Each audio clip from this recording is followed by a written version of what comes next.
Hello, and thank you once again for tuning in to the 30-Day Mental Diet. Today, we are looking at a great lesson. We are at day 7 of the 30-Day Mental Diet, and this is our first week. So when we finish day 7, we would have completed 1 week with the 30-Day Mental Diet. And today's lesson is called Discovering Yourself. And the subheading says, you are in partnership with the creator of the universe. So, as usual, let us dive right into the lesson. Let's look into the introduction. Right now, let's go.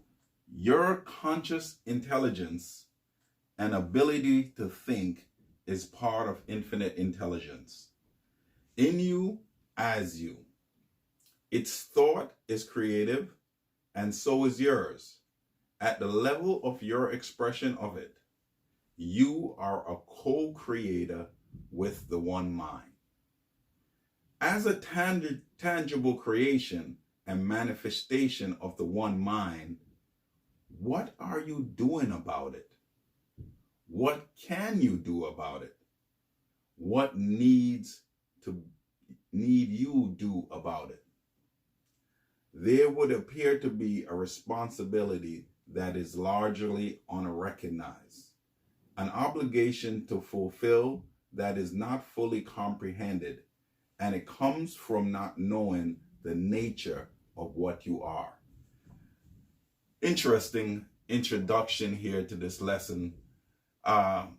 Willis Kennard goes straight in and on this lesson and says what we've been reiterating over the week, that you are a co-creator with God. But he asks 3 critical questions here in the introduction. He said, now that you know that you are a co-creator with God, what are you going to do about it? Now that you know that you are a co-creator with God, what can you do about it? And now that you know that you are a co-creator with God, what need you do about it? So you see, now that you know that you are made in the image of likeness of God, and you have the power of God within you, and you are a co-creator with God, that now gives you a responsibility. This is important now. Responsibility has been given to you, and the question is now that you know you are a co-creator, what are you going to do about it? I want you to think about that and ponder that question as we go into day 7. So now let's go on. I'm reading the next paragraph, the value of discontent. And I'm starting at the second paragraph. And it says, you have time and time again experienced the creative urge for expression. You must be creative in your life or you'll feel deeply frustrated. Now, let's stop there. Think about, if you work, your occupation, your trade, whatever it is you do. What has been put here is that some people are very frustrated in their occupation, their job, whatever they're doing. And the reason why they're frustrated and they don't like their work is because they're not being creative. Sometimes you're in a job and you feel like you're just a cog in the wheel, but you may have creative expressions within you, but you're not allowed to express that. This is one of the good reasons, one of the great reasons great companies have suggestion box from their employees. And they want input from everyone's, because when everyone puts in their input, they feel that they're part of the team and they're part of the creation of what is being done at this company or this organization. So input is important.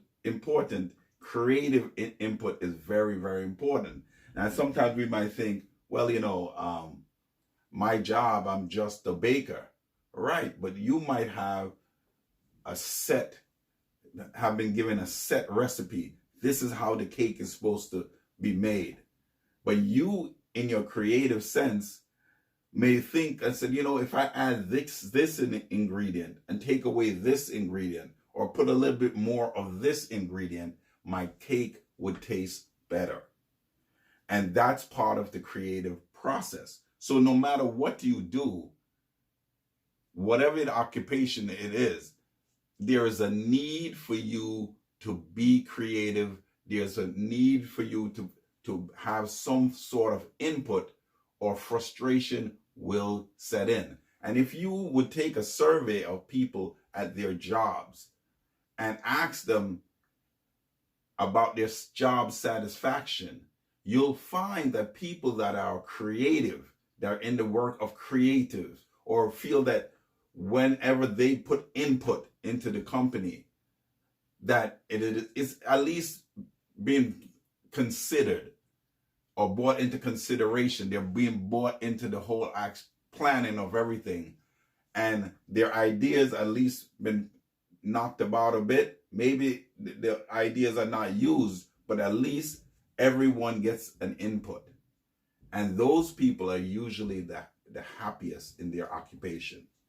So whatever it is you're doing, you need to be creative, or you're going to be frustrated in whatever occupation you are in. Okay, next paragraph. The universe deprives you of nothing, but continually strives to express through you.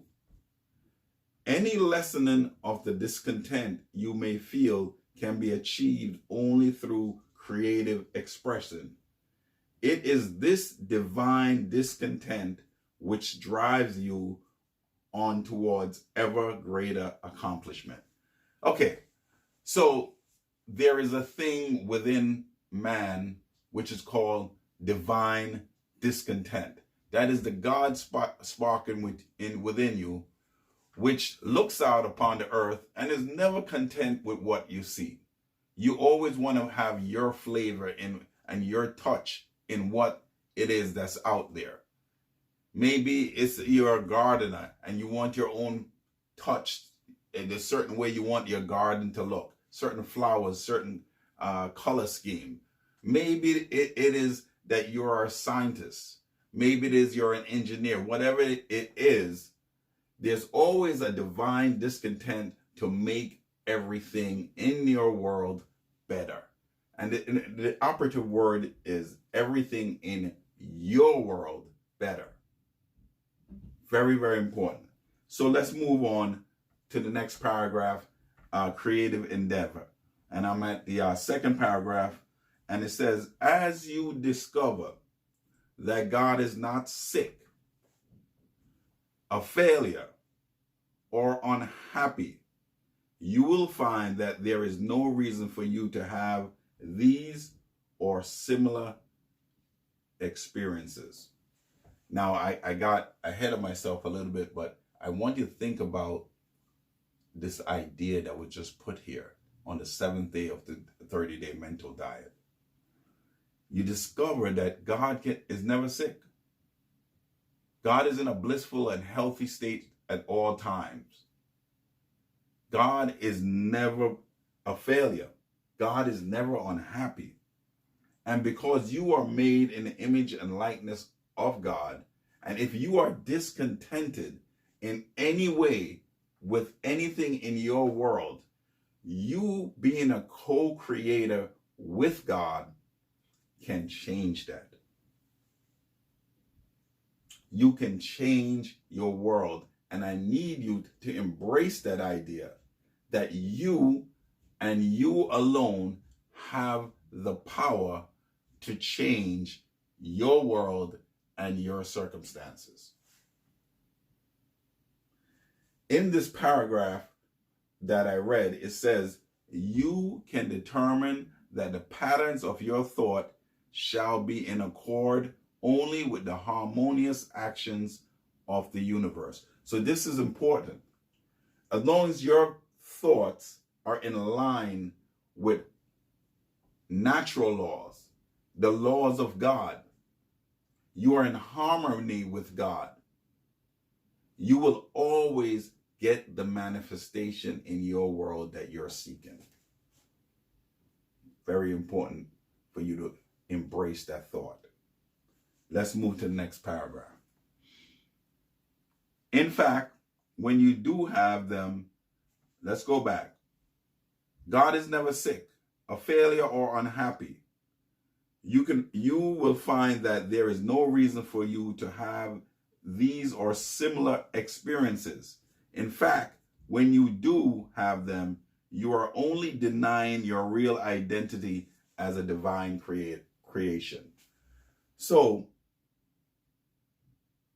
when you're feeling any form of discomfort in your life, I want you now to look at the pain that you're feeling within the body, whether it be physical or emotional or just a pain of discontent, and know that you can turn within your inner eye because you have the creative power of God within you, and you are a co-creator, and you have a responsibility as a co-creator to now create a new circumstance.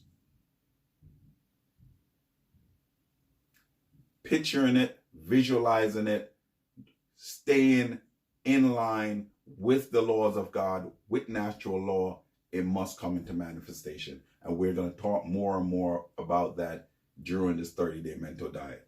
Next paragraph says, you are part of life. Every moment of every day, through the process of what you think, you are establishing the pattern or mold of your experience. Let's stop. Let's just stop right there. If you understand the power of the statement that was just read, you would write it on your wall, write it in your book, write it everywhere, so that you will never forget this. Every moment of every day, through the process of how you're thinking, you are establishing a pattern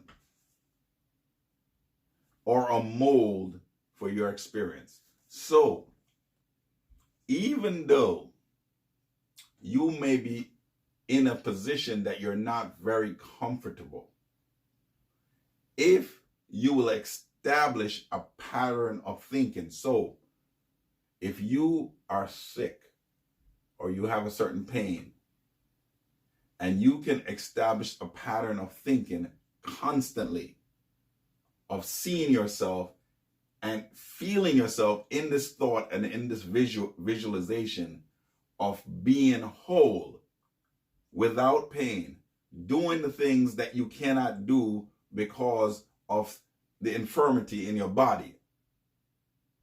By holding that pattern of thinking, you are creating a mold. It talks about in the book of Jeremiah, God talks about being a potter, and he takes the clay and he molds what it is that he wants to make. And he looks at his creation, and if he likes the creation, he is pleased. And if he does not like the creation that he has made, he will just destroy it and mold something else. This is the same process you have. You are molding the experiences in your life. Let me change that again. We are molding the experiences of our life through the patterns of our thoughts. I want you now to say this in the first person. I am establishing through the pattern of my thought the experiences in my life. That pattern of thinking is creating a mold. It's creating circumstances. Choose circumstances that will make you feel good. circumstances of health, of prosperity, of success, of winning, circumstances of beauty and content. Keep that pattern of thought in your mind and watch your world around you change. Let's move on. Are you going to stand there? Are you going to stand up and declare to yourself that you know you are a part of life? Claim its inherent good in and as your experience and become a co-creator with God at the level of your expression of God. So this is a question that's being asked. So are you going to, right where you are right now, where you're sitting, standing, where you're jogging, wherever you're listening or watching this video, are you going to determine right now that you're going to become a co-creator with God at the level of your expression of God? Because remember, we have learned earlier that you are an individualization of the one mind of God. Are you going to choose that right now? And if you choose that, then that means you have a responsibility right now to mold the pattern of your thinking and create. Let's move. I'm at you are a co-creator with God. Accept the fact that you are a co-creator with the infinite creator. You have been all along. Stop. Wow.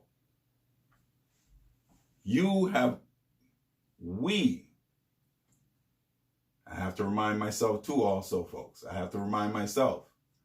We have always been a co-creator with God. From the minute we came upon this realm, we have been a co-creator with God. By the established patterns of our thoughts, we have created whatever it is we have created up to this point right now. And if we don't like what we see right now, or we might like some things and some things we don't like, but whatever it is we don't like, we have the power to change it by changing our vision and our thoughts about that particular area of our life. Let's go to the next paragraph. This is the greatest thing any man can do. This is the marvelous adventure in living, the endless achievement of becoming ever more of what you are.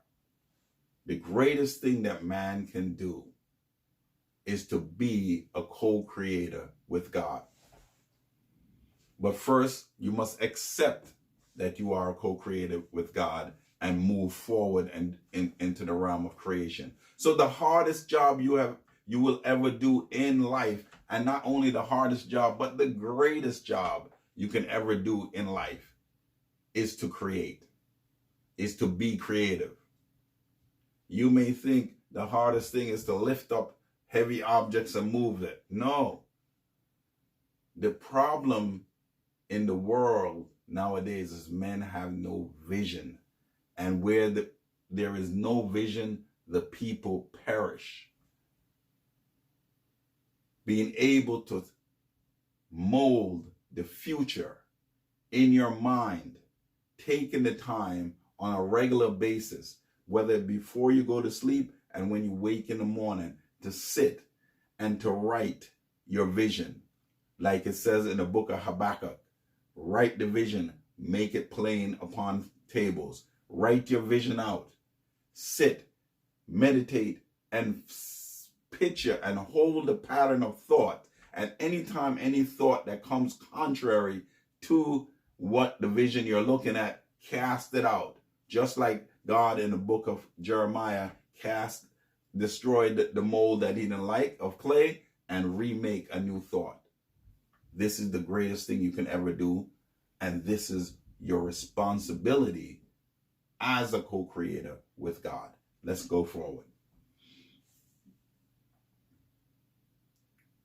The removal of any and all limiting concept or patterns of thought, which is preventing its fuller flow through you as you discover what you really are.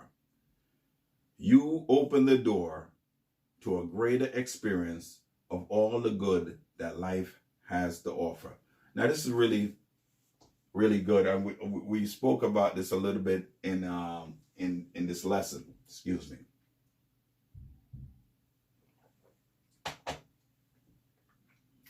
We have the power to remove any limiting concepts or thoughts or patterns of thoughts that are holding us back from achieving the dreams that we have. And sometimes we get these limiting thoughts from our environment. It could be wrong education. Sometimes we get it from... Okay, we're back. So we control our thoughts. We control our pattern of thoughts. And the pattern of thoughts that we hold create a mold. It creates a solid mold of the world that we're living in right now. Great responsibilities have been put in front of us as co-creators with God in this message and in this 7th day of the 30-day mental diet. So now let us turn and let us look at what the philosopher John Budden has written. I'm reading this a small portion. He says here, we are in a small measure architects with God of the universe, builders of a nobler temple of the future. So what we're doing with God, we are building with God. And not only are we building, we're architects and builders with God and co-creators with God, but we are building the future. That's a strong statement. You are building your future. With God and God's law, you are building your future. So any future happiness and satisfaction that you would like to experience, remember that you are responsible, I am responsible to build with God through our creative faculties. So let us read what John 5:26 says. As the Father hath life in himself, so hath he given to the Son to have life in himself. And once again, let us read the diet together. And I want to remind you, as I've always said in the past, that if you see anything if you read anything in this diet that resonates with you, and you know you need to drive that into your subconscious mind, make the sentence or the statement or whatever it is a part of your daily affirmation. You should be making affirmations for your personal life every day. Okay, so let us read. I know that every man is a creation of God, a son of God, and I am that son now. God is forever creating and becoming his creation. The nature of God is never diminished by what he creates, but I have yet to fully awake to all that I am. God is what I am. All of God is where I am. My mind is an individualized expression of the mind of God. God speaks, and it is done. I speak my word, and it is creative as my life at the level of my expression and awareness of God. I now declare and affirm that only the perfect harmonious action of God is what happens in and through my life and my experience. I accept the responsibility of causing this to come to pass through the creativeness of my own thought. Today, I straighten out my thinking in full awareness of myself as a co-creator with God. I now declare that from this moment on, all the patterns of my thinking shall always be in accord with the greatest possible good, which normally and naturally becomes manifest through the law of mind in every aspect of my life. What a wonderful diet, wonderful statement. God speaks and it just happens. And you are co-creation, so let us grab hold of our words and our thoughts. Let us be mindful of these things, because what we're thinking and what we're speaking, we are creating just like God. The capsule supplement says, I recognize and affirm that the creative action of the spark of divinity that resides at the center of my being, now unhindered by my negative thinking, goes forth anew into fuller expression in my life. I want to thank you once again for going through this week with me. This is the 7th day of the 30-day mental diet. Next week we start a new week, and I will see you tomorrow. Don't forget to give us a thumbs up, and also we'd love to hear from you below in the comment section. Thank you, and I'll see you again tomorrow on the 30-day mental diet.